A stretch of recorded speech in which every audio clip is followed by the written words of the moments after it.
కన్నప్ప తెర వెనుక కథలు 13. కన్నప్ప సినిమా అత్యంత భారీ బడ్జెట్తో రూపొందిస్తున్న సంగతి తెలిసిందే. చారిత్రక ఆధారాల ప్రకారం 2-3 శతాబ్దాల మధ్య తెలుగునాట ఉడుమూరు అడవి ప్రాంతంలో జీవించారు. ఆ కాలంలోకి తీసుకెళ్లేలా న్యూజిలాండ్ లొకేషన్స్ ఎంపిక చేసుకున్నారు.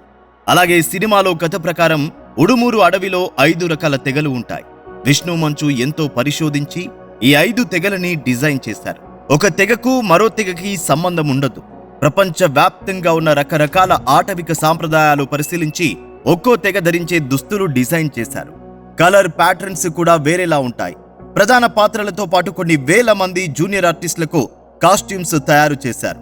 ఒక్కో తెగ ఒక్కో రకమైన ఆయుధాలు వాడుతుంది. ఆ ఆయుధాలతో యాక్షన్, వార్ సీక్వెన్స్లు ఉన్నాయి.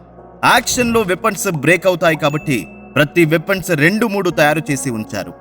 దానికి తోడు ఆ కాలంలో పచ్చబొట్టు ప్రతి ఆటవికుడు ధరించేవారు. ప్రతి తెగ టాటూస్ కి మరో తెగ టాటూకి పోలిక ఉండదు. ప్రతి తెగ జెండాలు వేరే. ఇలా సినిమా షూటింగ్ కి ముందే costumes department, art department, makeup department విడివిడిగా వర్క్ షాప్ నిర్వహించాయి. వందలాది మంది కార్మికులు రాత్రింబవళ్లు పనిచేసి రూపొందించారు.